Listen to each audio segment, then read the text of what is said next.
আজ তোমাদের সঙ্গে একদম নরম ফুলকো নান রুটির রেসিপিটা শেয়ার করব। আমি ঠিক যেভাবে করি সেভাবেই দেখাবো। প্রথমে হালকা গরম দুধ নিয়ে নিলাম 1.5 কাপ, চিনি, নুন দিয়ে যে দুধটা হাতে ছোঁয়া যায় সেরকম দুধের মধ্যে আমি ড্রাই ইস্ট পাউডার দিয়ে দিলাম 1 চামচ, ঢেকে রেখে দিলাম 10 মিনিটের জন্য। তারপর ঢাকা খুলে নাড়িয়ে ভালো করে আমি দিয়ে দেব ময়দা, 500 ময়দা দেব, যদি প্রয়োজন হয় একটু অল্প বেশিও দেওয়া চলে। দিয়ে দিচ্ছি 2 টেবিল চামচ সাদা তেল। এবার আমি একটা নরম মণ্ড বানিয়ে নেব। সমস্ত মাপগুলো আমি লিখে দিলাম, ডেসক্রিপশানেও লিখে দেয়া থাকবে। মণ্ড বানানোর সময় যদি প্রয়োজন হয় কিছু শুকনো ময়দা ছড়িয়ে মণ্ডটাকে বেশ নরম করে বানিয়ে নিতে হবে। ল্যাতল্যাতে দেখো আমি বানিয়েছি।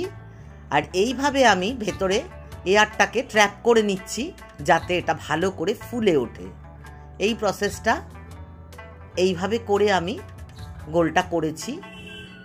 এইভাবে হাতেও করলে এয়ারটা ভেতরে ট্র্যাপ হয়ে যাবে। এবার আমি এটাকে গামলায় রেখে দেব।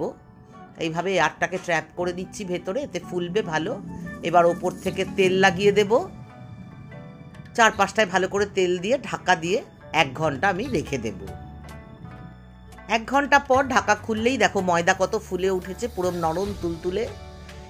এই সময় আমি ভালো করে মেখে দেখব আর ময়দা দেওয়ার প্রয়োজন আছে কিনা। এই সময়ও আমি দেখো এয়ারটাকে ভেতরে ট্র্যাপ করে নেব। ভালো করে মেখে আমি লেচি কেটে নিচ্ছি। দেখো বেশ বড় বড় লেচি হবে। লেচিগুলোকেও আমি এইভাবে এয়ার ট্র্যাপ করে ভেতরে আমি এইভাবে গোলাটাকে করে নেব।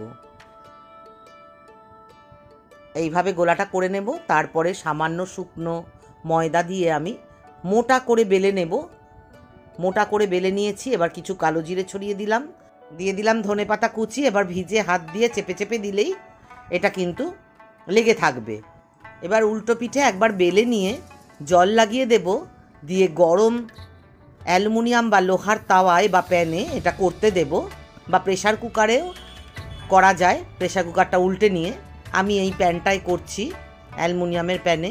দেখো কি সুন্দর ফুলে উঠেছে। নান রুটিটা কিন্তু আমার রেডি। এরপরে বাটার লাগিয়ে নেব। আরেকটাও দেখিয়ে দিলাম। এই সময় আঁচটা হাইতে রাখতে হবে। আর একটা পিঠ হয়ে গেলে উল্টে এইভাবে আগুন দিয়ে সেঁকে নিতে হবে, তাহলেই কিন্তু নান রুটি রেডি। আমি বাটার লাগিয়ে নিয়েছি। দেখো কতটা নরম হয়েছে। এটা চিকেন, মাটন সব কিছুর সাথে দুর্দান্ত খেতে লাগে।